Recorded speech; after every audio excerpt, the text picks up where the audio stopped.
Coming along. I've got the electrics in, but I haven't tested them to see if the reversing switch and everything works properly.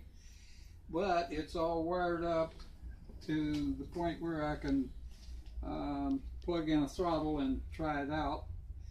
And the body is positioned about where it's going to be. I've cut a couple of holes, and I have to put a grommet or two in. And yeah, it's coming along. I don't know, maybe another couple of weeks, and I'll get it down and rotate it before the snow flies. Do you have a name for this machine? Well, it's a Davy built, but I don't know what the name is going to be. And as you can see, the front axle swivels, and I've added some tension to it that brings it back to neutral steering wise. I'm not certain yet if I'm going to leave this as a step over, or I'm going to cut this and make this so it can be a step through. And I've got a coupling that came off of an umbrella that I'm thinking I might put that in there so that I can loosen that and tilt the steering wheel back out of the way. And if I do that, I'll try this. If I cut this, I'll try the step-through method first. And if that don't work, I'll put a swivel in there so that I can swivel the steering wheel up out of the way. But that's about the way we are right now.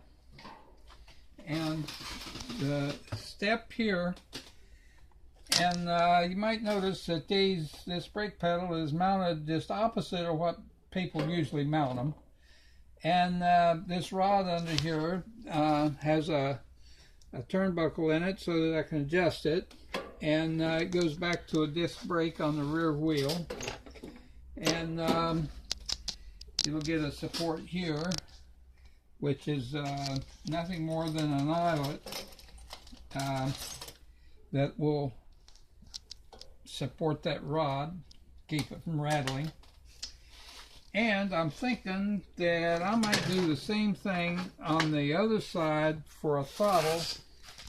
And if I put a throttle over there, it'll have the thumb throttle built into the steering wheel for regular use. And I might put this on and hook an extra battery in the circuit so that I increase the voltage, therefore the speed, anytime I want a little faster or a passing gear as such. I can use the pedal instead of the one on the steering wheel and go direct with an extra 12 volts. That's just a brainstorm. I don't know, maybe I'll do it, maybe I won't. I don't know if I'll need to, but we'll see. And that's about where we are right now.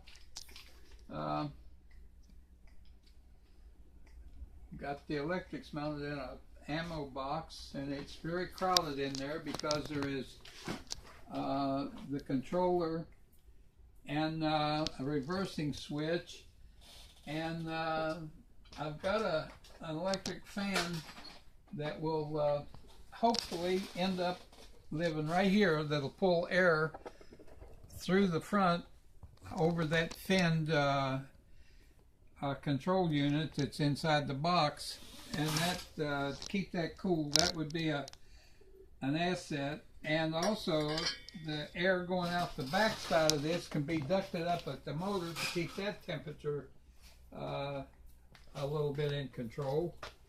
And I don't even know if that's going to be necessary, but I thought I'd get an indoor-outdoor thermometer and epoxy it right to the engine, the motor case.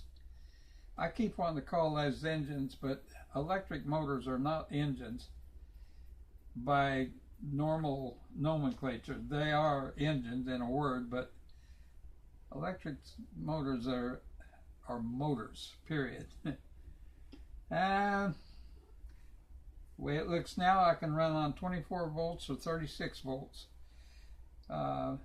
Anytime you increase the voltage, you also increase the RPM of the output motor, which is may or may not be necessary, I don't know, to achieve a decent speed. Anyway, that's where we stand right now.